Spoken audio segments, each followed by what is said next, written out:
Wouldn't it be wonderful if Jesus came back before I was able to post this?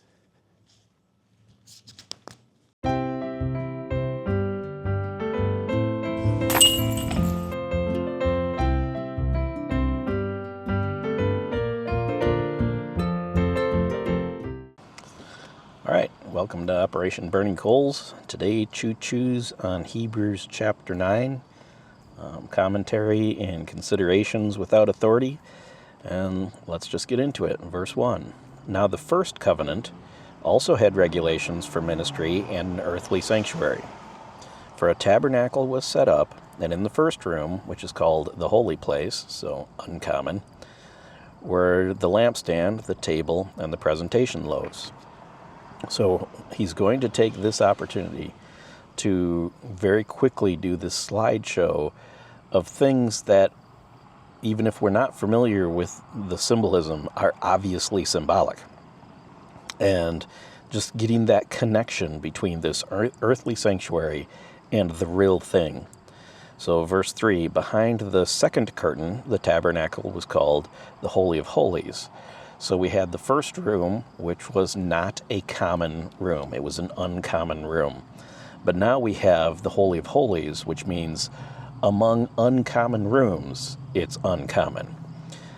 Verse 4, it contained the gold altar of incense and the Ark of the Covenant, covered with gold on all sides, in which there was a gold jar containing the manna, Aaron's rod that budded, and the tablets of the covenant. So all these things that have symbolism, or the tablets of the covenant, if we're talking about the 10 Commandments or the 11 words, that part of Torah that even anti-law people seem to be comfortable with for some reason. But these are things that God wanted us to think are important, not to make idols out of them, but to show that God does have things that he finds important. Verse 5, the cherubim of glory were above it, overshadowing the mercy seat. It is not possible to speak about these things in detail right now. Well, it would be possible for us, but we'll save that for a time when we actually go through these one by one. But I think the whole point, as I said, of doing this slideshow of reminder, especially to people who would understand the symbolism of each of these things, is that God finds symbolism important. Real quickly, we can just specifically draw attention to the Ark of the Covenant. Remember, the symbolism from God that this was especially holy was so important that a man died for trying to defend the integrity, the dignity of the Ark of the Covenant. God's not going to apologize to him. He reached out, touched it, dead. Next moment in heaven, welcome home. But no apology. You were told not to touch it.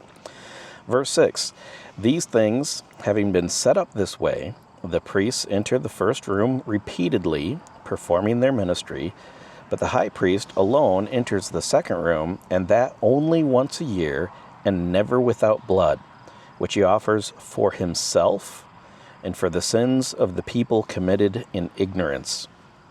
So, can we commit sins in ignorance? Absolutely. And as you grow in your faith, you're going to think you're pretty solid in your mid-20s, and by the time you're in your mid-30s, you're going to realize I was still really operating out of pride.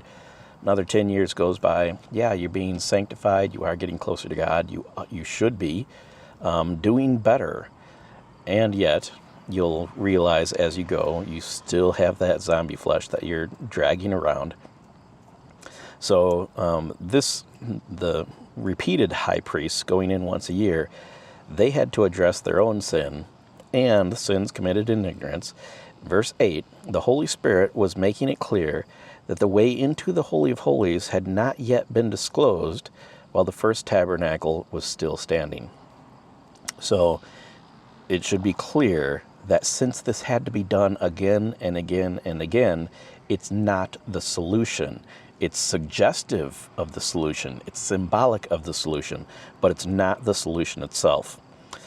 Verse 9, here we go. This is a symbol for the present time, during which gifts and sacrifices, his life and his death, are offered that cannot perfect the worshiper's conscience. We know that doing these little things is not the solution. Verse 10, they are physical regulations and only deal with food, drink, and various washings imposed until the time of the restoration. So even now we have good traditions. We have good rules. We have things to help keep us in line. But never mistake those things we do to aid us in righteous living. They're never going to somehow retroactively become a way to earn salvation. So just as going back to the law, going back to the Torah, you were never going to earn salvation by doing it this way. It would have led to righteous living if they had trusted God.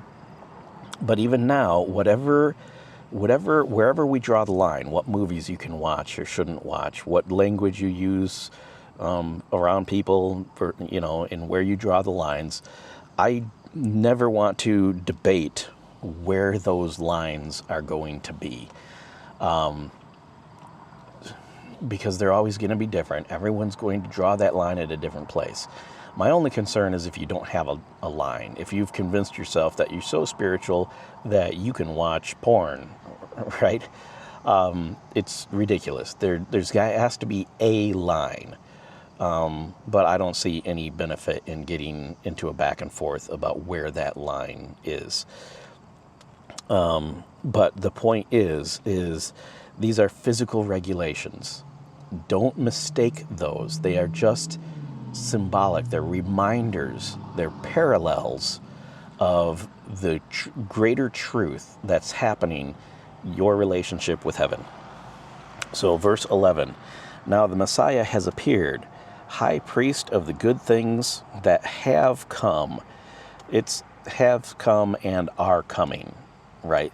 So it's not just past tense. In the greater and more perfect tabernacle, not made with hands, that is, not of this creation. So we're on our way to that truer, permanent, eternal, more real tabernacle, more real dwelling place. 12, he entered the Holy of Holies once for all, not by the blood of goats and calves, but by his own blood, having obtained eternal redemption. So he's not going to do it again and again. We saw that earlier. It's not saying that you can lose your salvation. It's saying it's impossible for him to die for you again. He did it once. So it's either effective or it's not. It's a binary thing. And it could be effective if you humble yourself to it. If you submit to that truth, it's a real thing, and it will save you. But he only did it once. He's not going to do it again.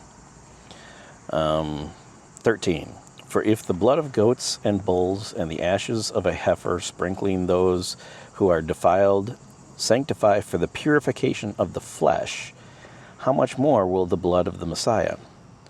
So they could temporarily address things, give us an idea of the higher reality of what's really going on, but they couldn't address anything permanently. That requires the blood of the Messiah, who through the eternal Spirit offered himself without blemish to God, cleanse our conscience from dead works to serve the living God.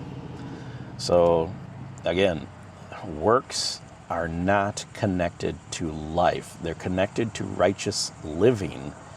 But as far as if we're talking about the saving of your life, of your soul, your eternal soul, don't connect works with that in your head. Because as soon as your works are connected with whether or not you live, you're dead. Okay? Our righteousness is as filthy rags. It's right. The best we could possibly do is offer God a used diaper, right? That's our best day. That's the very best day we could possibly put together. So you do not want your eternal soul being earning salvation through your works. It's going to fail. So it's through Christ's works. 15.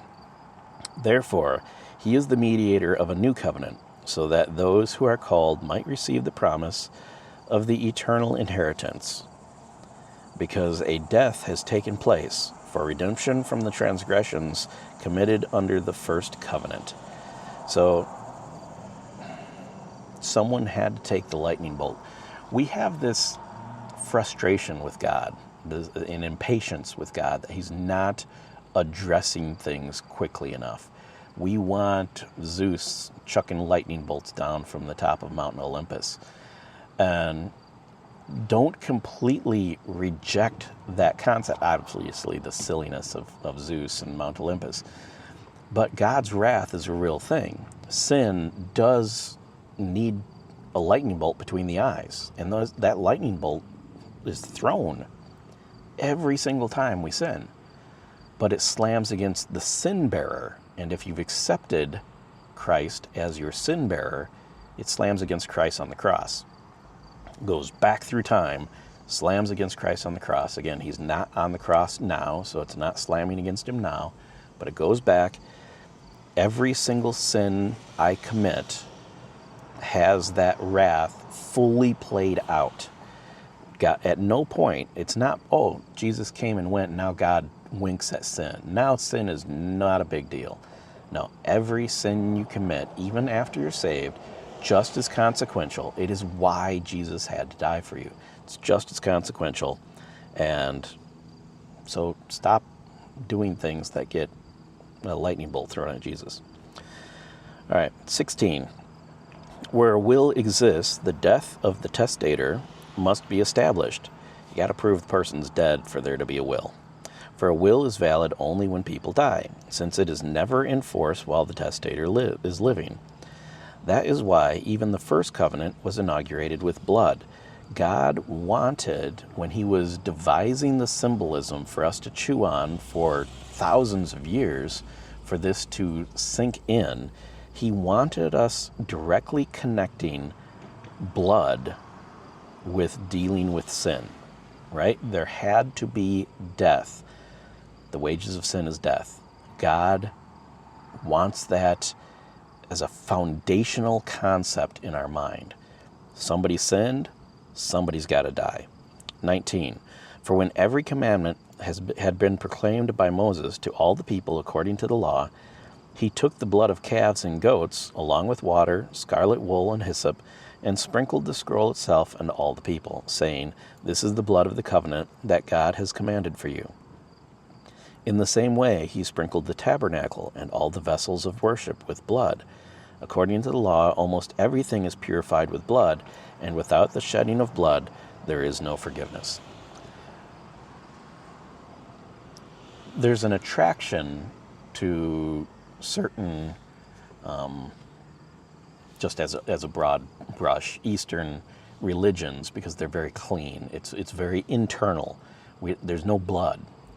And it's interesting that some of the religions that we find the most disgusting, and we should, are those that require a lot of blood. But the interesting thing is, in a lot of ways, they're closer because they have the concept of sin. They have the concept of the inadequacy of me, of us. And we have to do something. Something has to be done to appease that angry God. So, yes, absolutely foul, evil religions requiring human sacrifice. And yet, there is a core concept there that if there's sin, if someone has proven their inadequacy, especially their moral inadequacy before God, somebody's got to die. That was the deal made with Abraham, is you be perfect and I'll be your God. If you fail to be perfect, someone's getting split in half. There is a lot of blood when you split a calf, right? When you split a bull in half, there's a lot of blood. God never apologizes for this, and he has the sacrificial system, which is just a shadow of things to come. And there was blood everywhere. Now, I'm kind of thankful that the expression of Christianity doesn't require this. Jesus is the final sacrifice. We don't need to continue sacrificing things. That's a good thing. And yet, it does make it easier for us to try to think of Christianity as one of these kind of Eastern, just internal thought processes. This is, I think, one of the reasons why people can mistake karma for how God worked. Verse 23, therefore, it was necessary for the copies of these things in heaven to be purified with these sacrifices, but the heavenly things themselves to be purified with better sacrifices than these. It required Jesus to fulfill the function of these things in heaven that are in the true tabernacle, not the copy. Verse 24, for the Messiah did not enter a sanctuary made with hands, only a model of the true one, but into heaven itself, that he might now appear in the presence of God for us. He did not do this to offer himself many times, as the high priest enters the sanctuary yearly with the blood of another. Otherwise, he would have had to suffer many times since the foundation of the world. Again, those lightning bolts would be slamming. He'd have to stay on there as long as we were sinning. He does not. It was a one-time deal. But now he has appeared one time at the end of the ages. So again, we're in the end. We've been in the end for a while. And we can get into the time of the Gentiles not being measured according to time. That's fine. We'll get into that at other times. But we're in the end. So, but now he has appeared one time at the end of the ages for the removal of sin by the sacrifice of himself. And just as it is appointed for people to die once, and after this judgment, so also the Messiah, having been offered once to bear the sins of many, will appear a second time, not to bear sin. He's no longer doing that, but to bring salvation to those who are waiting for him. Well, wait, aren't we already saved? Yeah, but I think it's good for us to work through this every time it comes up. We're saved, and yet we have not fully experienced salvation yet. That biblical knowledge of salvation is not complete. Salvation is not fully revealed. We have not been fully glorified. All of those things are still yet to come, and we can look forward to that, and that's a blessed hope. And if you need encouragement today, think about heaven. Think about how wonderful it's going to be. But that is how salvation is still being brought to us. You could think of it as you are now doomed to be fully saved, right? You are fully saved because you are doomed to be fully saved. But that's it. It's good news. It's great news. Do things that show how much you love Jesus today.